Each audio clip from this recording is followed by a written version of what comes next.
G'day guys and welcome to Aussie English. My objective here is to teach you guys the English spoken down under. So whether you want to speak like a fair dinkum Aussie, or you just want to understand what the flippin' hell we're on about when we're having a yarn, you've come to the right place. So sit back, grab a cuppa and enjoy Aussie English.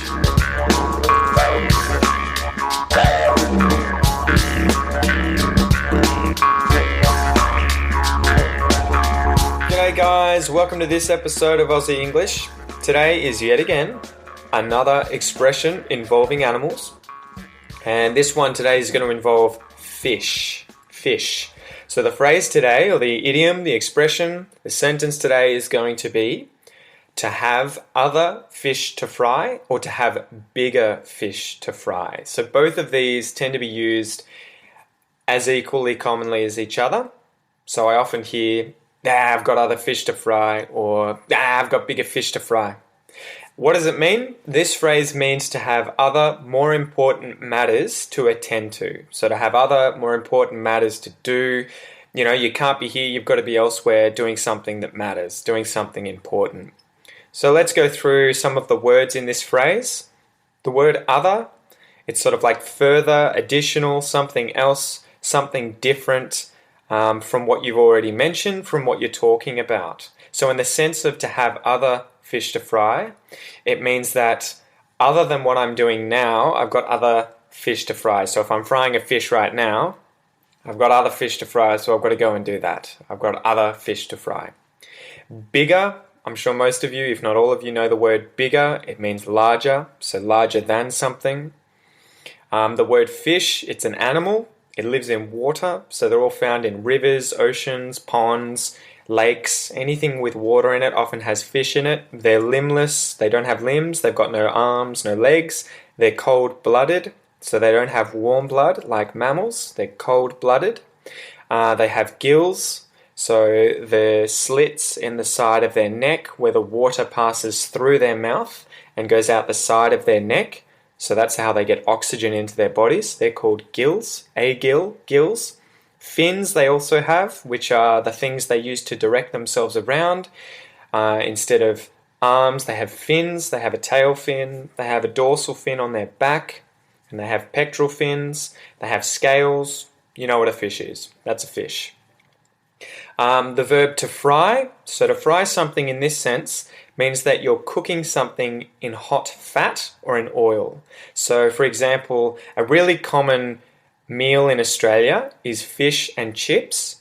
And in order to make these, we often cover them in batter. So batter is flour and water. So we dip the fish and the chips in batter and then we fry them in oil.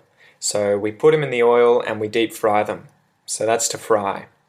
So when would you use the phrase to have other fish to fry or to have bigger fish to fry? You would use these kinds of phrases anytime you've got to be somewhere else doing something that matters, doing something more important. So for example, say you were in a meeting at work, but it was really boring and had nothing to do with what you were doing at work or what you should be doing right now, but you got dragged along. You had to go to that meeting. So you could say, I don't really want to be here because I have other fish to fry. I don't want to be here. I've got more important things to be doing. I've got other fish to fry. Another example could be, say, a professional boxer, say Mayweather. He's getting constant people asking him, can I fight you? Can I fight you? Can I fight you? And he's probably always saying no, to all these people who want to fight him because he's at the top. He only wants to fight the best to maintain his title. He doesn't want to fight nobodies. He doesn't want to fight people who don't matter. And so to the people who try and challenge him, if they are really, not known at all in the boxing world, he could say, look, I don't really want to fight you because I have bigger fish to fry, which means I have more important people that I could be fighting. I have something else to do, something more important to do. Sorry, I've got bigger fish to fry. So let's go through some exercises, guys. And we'll do some more conjugating ones today. So the first one's going to be I had other fish to fry. So this is in the past tense. I had other fish to fry. Let's do it. I had other fish to fry. You had other fish to fry. He had other fish to fry. She had other fish to fry. We had other fish to fry. They had other fish to fry.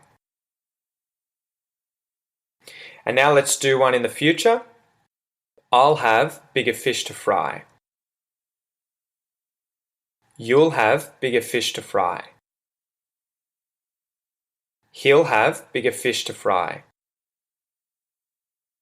She'll have bigger fish to fry. We'll have bigger fish to fry. They'll have bigger fish to fry.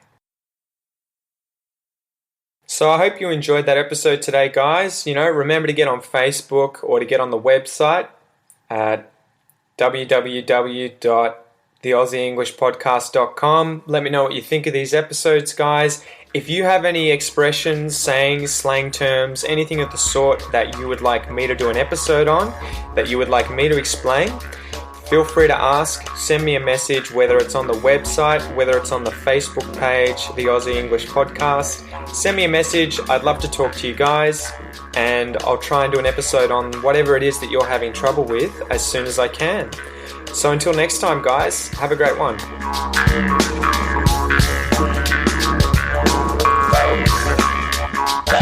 Thanks for listening to the Aussie English Podcast, guys. If you haven't already, please come and join the community on Facebook at www.facebook.com/the Aussie English Podcast, where I make daily posts about anything and everything related to Australia. Also, if you're enjoying the podcast, then please leave a review on iTunes or Stitcher or whichever platform you're listening to it through, as it'll help the podcast grow. Thanks again, guys, and enjoy your day.